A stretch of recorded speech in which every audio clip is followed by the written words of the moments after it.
GV Prakash மற்றும் திவ்யா பாரதி இவங்க நடிப்பில் வெளியான கிங்ஸ்டன் படத்தோட ரிவ்யூ தான் இந்த வீடியோவில் பார்க்க போகிறோம்.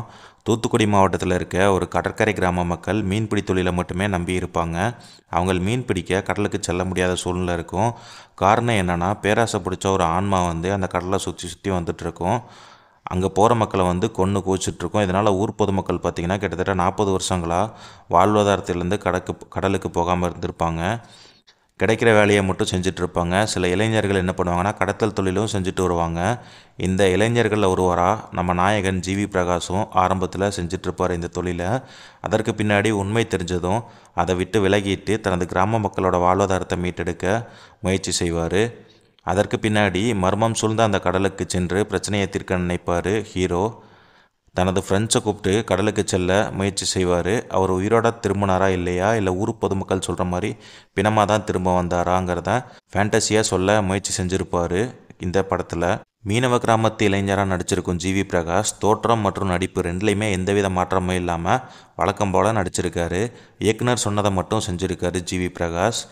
ஹீரோயினாக நடிச்சிருக்க திவ்யா பாரதி இந்த படத்தில் பெரிய ரோல் எதுவும் இல்லாட்டியும் அவங்க வலுக்கட்டாயமாக திணிச்சிருக்கிற மாதிரியே சில காட்சிகள் படத்தில் வச்சுருக்காங்க. மற்றபடி மற்ற வேடங்கள் நடிச்சிருக்க எல்லாரும் தங்களோட வேலையை சிறப்பாக செஞ்சுருக்காங்க இந்த படத்தில். கிரீன்மெட் படங்கள்னாலே கோகுலம் ஃபினாய் தான் ஒரு முத்திரை குத்தப்பட்ட ஒளிப்பதிவாளர் நம்ம கோகுல் ஃபினாய். கடலோட அழகு மற்றும் ஆபத்து மற்றும் பிரம்மாண்டம் எல்லாத்தையுமே திரையில் கிரீன்மெட் மூலமாக கொண்டு வரணும்னு நினச்சிருப்பாரு. ஆனால் அவரோட முயற்சி இந்த படத்தில் தோல்வி அடைஞ்சிருக்கு. நடிகராக சொதப்பி வந்தாலும் இசையமைப்பாளராக சாதித்து வந்த ஜிவி பிரகாஷ் தனது சொந்த படத்திலேயே இசையில் இப்படி சொதப்பி இருக்கிறது ரசிகர்களுக்கு பெரும் ஏமாற்றமாக இருக்கும். பாடல்கள் இந்த படத்துக்காக வந்ததாக இல்லாமல் வலுக்கட்டாயமாக திணிக்கப்பட்ட மாதிரி இருந்துச்சு. இதனால் ரசிகர்களுக்கு பெரும் ஏமாற்றமாக இருக்குது.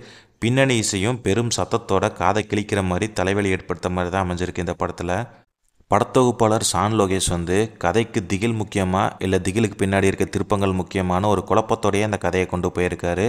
அதனால் படத்தில் வர சஸ்பென்ஸும் கூட திரைக்கதையில் எந்தவித சுவாரஸ்யத்தையும் கொடுக்காம சாதாரணமாக கடந்துட்டு போயிருச்சு.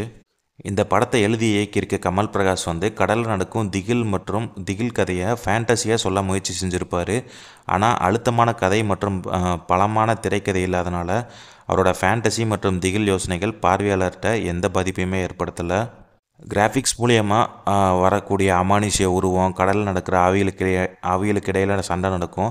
அந்த காட்சிகளுக்கெல்லாம் படக்குழு பெரிய உழைப்பு எடுத்திருந்தாலும் அதில் வர கிராஃபிக்ஸ் காட்சிகள் ரொம்ப சொதப்பலாக தான் இருந்துச்சு. அந்த சொதப்பல் படத்துக்கு பலவீனமாக அமைஞ்சிருக்கு. மொத்தத்தில் கிங்ஸ்டன் படம் பழுதடைந்த படகு தான். இந்த படத்துக்கு என்னோட ரேட்டிங் பார்த்திங்கன்னா 5க்கு 2 தான் கொடுப்பேன்.